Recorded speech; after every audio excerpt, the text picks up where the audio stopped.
माननीय अध्यक्ष महोदय, सदरची जी लक्षवेधी आहे ती सोयाबीन पिकाच्या संदर्भामध्ये जे वजन आणि सुकवणीनंतर जे नुकसान भरपाई आहे त्याच्यानुसार नुकसान भरपाई द्यायची आहे। माननीय अध्यक्ष महोदय, सन्माननीय सदस्यांनी विचारल्याप्रमाणे आपण जर परभणी जिल्ह्याचा या ठिकाणी अभ्यास केला तर 51 महसूल मंडळापैकी 34 मंडळ मालाची उत्पादनाची माहिती त्यांनी स्वीकृत केली आहे आणि त्यापैकी 24 महसूल मंडळात 124 कोटी रुपये वितरित केलेले आहे। आता ते जे सुकवणीनंतर वजन घेऊन जे नुकसान भरपाईचा विषय होता त्या संदर्भामध्ये जिल्हाधिकाऱ्यांनी पीक विम्याची नुकसान भरपाई द्यावी असा निर्णय दिलेला आहे, परंतु त्या विरोधात जे भारतीय कृषी विमा कंपनी आहे त्यांनी नियमानुसार आयुक्ताकडे दाद मागितली आहे।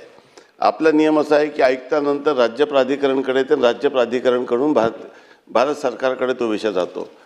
त्यामुळे आताच विभागीय आयुक्ताला या संदर्भामध्ये तात्काळ निर्णय देण्याच्या सूचना देण्यात येईल आणि त्यांच्या आपल्या जो पीक विमा योजनेचे जे निकष आहेत त्यानुसार प्राधिकरणाने दिलेला निर्णय अंतिम असतो। माननीय मंत्री महोदयांनी देखील या संदर्भामध्ये बैठक घेतली होती।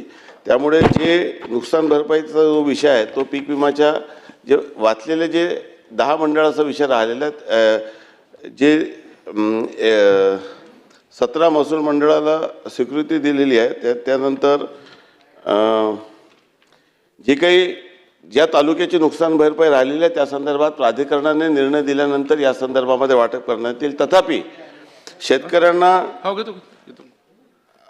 राज्य शासनाकडून HDRF NDRF मधून 425 कोटी रुपये या ठिकाणी वाटप करण्यात आलेले आहे आणि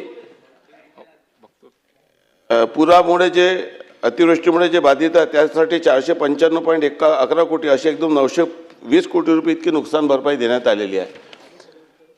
ज्या 24 मंडळाला नुकसान भरपाई दिलेली आहे ती 124 आहे आणि जे उर्वरित मंडळाबद्दल प्राधिकरणाचा अंतिम निर्णय झाल्यानंतर नुकसान भरपाईच्या संदर्भामध्ये पुढील कारवाई करण्यात येईल, परंतु या संदर्भामध्ये विभागीय आयुक्ताला तात्काळ निर्णय घेण्याचे निर्देश देण्यात येईल। चला हरीश पिंपळे थोडक्यात बघा। धन्यवाद अध्यक्ष महाराज, मुळामध्ये हा प्रश्न परभणी जिल्ह्यातील अतिवृष्टीमध्ये जे सोयाबीन वलं झालं त्याचा वायला आणि वल्याचा जो फरक आहे त्याचा 40 कोटीचा विषय आहे।